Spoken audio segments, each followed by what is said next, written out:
Hi, my name is Steve Stine from guitarzoom.com, and today we're going to be talking about 5 things that I think could help you in making your guitar solos sound and feel a little more authentic. All right, so the first thing we're going to do is we're going to talk about guitar tone. This starts with the guitar, the pickups, the strings, going into the amp, and then ultimately some sort of effects that you might have. Now, I'm not telling you that you need to go buy a bunch of stuff. That's not what I'm saying at all. But I am saying when I was younger, I didn't really understand anything about tone and comfort, which is the most important thing. And so I just played what I had, right? And if the opportunity came up to, get a different amp or, whatever it might be, even something as simple as different strings that feel more comfortable to you, all of these things can make a real big difference on your confidence level and the way things feel and sound when you go to execute certain things on the fretboard. And it takes time to figure that out. This could be a conversation that we could talk about for an hour, and maybe we will someday. But it really does make a difference. So I always think, like, if I wanted to play, for instance, something, and I've got some distortion. What I want to do is I want to build a bit of a comfort zone around the things that I'm going to be doing. So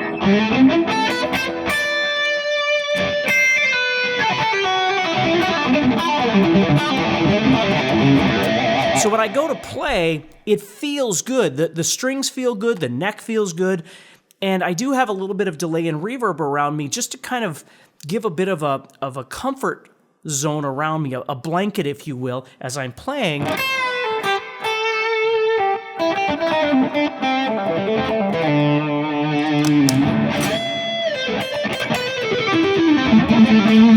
So that's what I'm looking for. I don't need way too much distortion, but I need enough distortion, right? I want the distortion to feel good to me. And so, as you continue playing, start thinking about that. Like, what do you need to do to build something that feels really good when you grab your guitar? It's very motivating for you. And again, adds that level of comfort and kind of gives you a blanket around what you're doing. So when you're playing, you don't always feel like you have to pick so hard or play so fast or whatever it might be.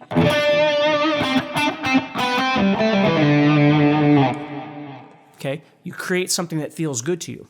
Now, the second thing we're going to do is talk about smooth connections across the fretboard. So again, whatever scale you might be working on or positions that you're working on or whatever it might be, what you want to do is start developing an ability of being able to execute certain motions on your fretboard that feel and sound comfortable. So for instance, if I was going to move from one string to another string, if I was going to, I'm just playing in A minor now, but if I wanted to play from the second string and I wanted to move to the first string,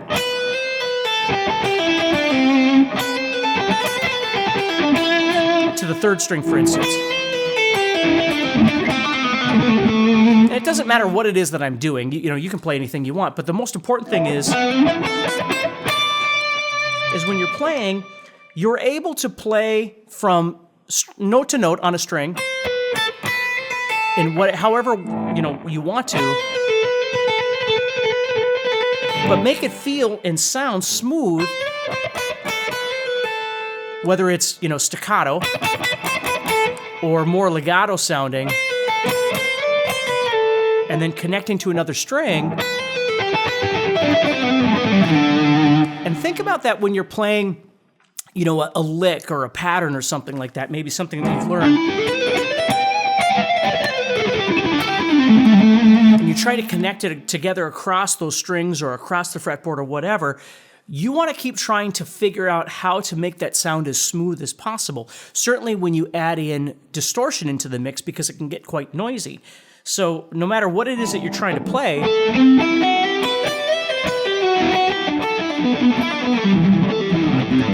finding a way of being able to make those motions sound smooth when you play. And sometimes you really got to concentrate on just the smallest things. You might just be playing just a couple of notes.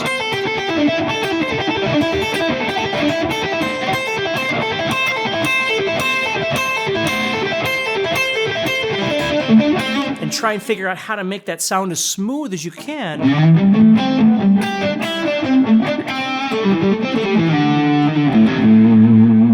When you play.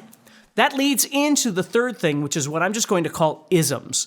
And basically what this is are little things that you can do that make everything that you're playing sound a little more authentic. So we've got these absolutes, this scale, and these frets that we're playing, right? These notes that we're playing.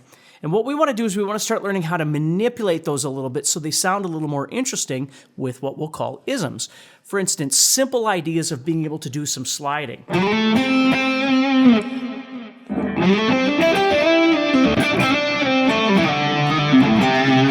Maybe you start a phrase with a slide,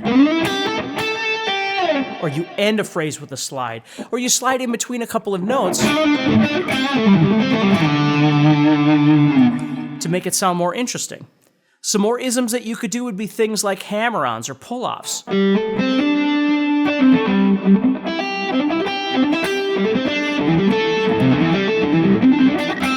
Again, you don't have to use all of these all of the time, but they do sound different than just picking everything.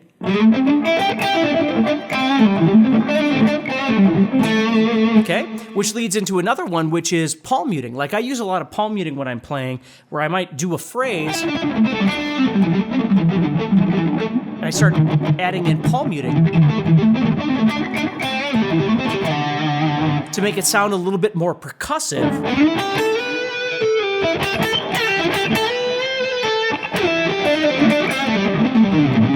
Maybe add that in on the lower side.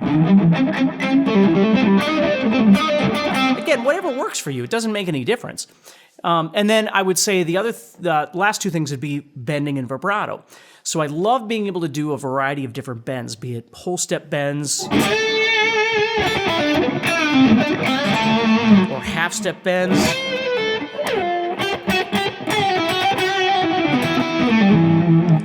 Or whatever, blues bends.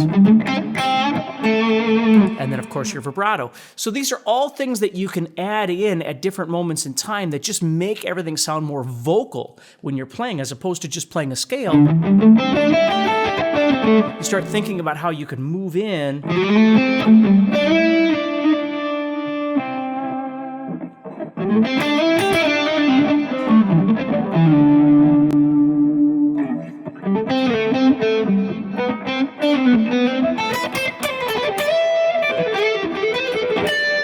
to help you execute ideas, and it just adds this different level of dynamics, which really sounds nice, at least in my ears, where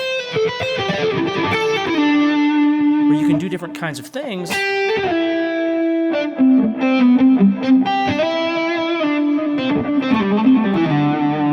get different kinds of sounds, okay? And then the last thing is giving your soloing direction, which we'll call chord connections.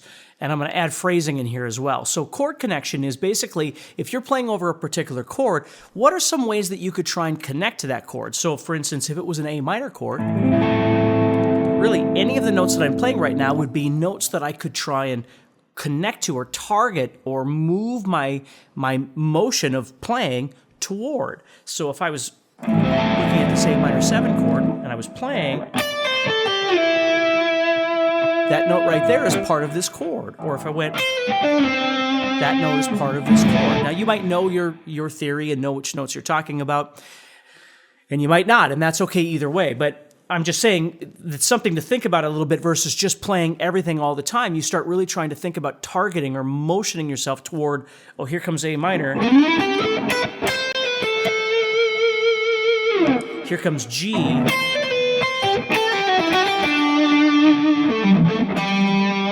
Right? And here comes F, for instance.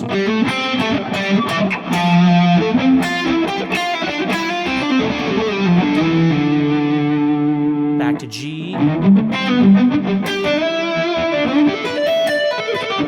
Back to A minor. There's lots of different ways that you can approach that, but learning how to direct your solos towards something, giving it a purpose. And I'll just add into this as well, because it's really important, is think about phrasing.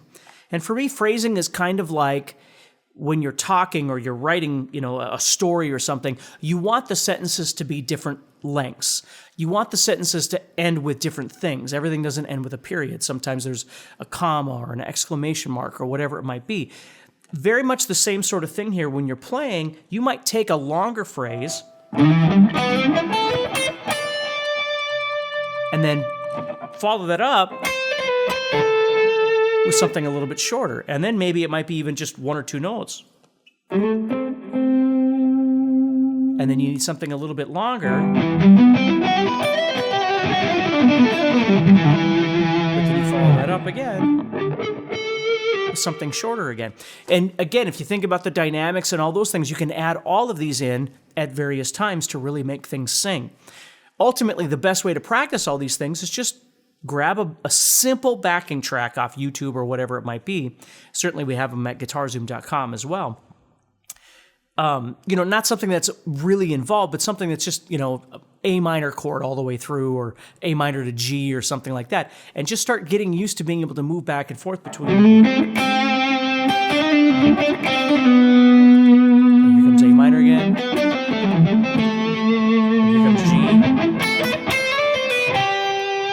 Back to A minor. Back to G. Back to A minor. Back to G. You could just practice different little things like that just to start developing the ideas. Thank you for watching this video. If you're enjoying this video and you'd like to support the channel so we can continue to bring you more free content, please take a moment to subscribe to the channel and turn on notifications, and let me know what you think in the comments below. Also, if you'd like more in-depth training and courses, go to guitarzoom.com and get started for free today.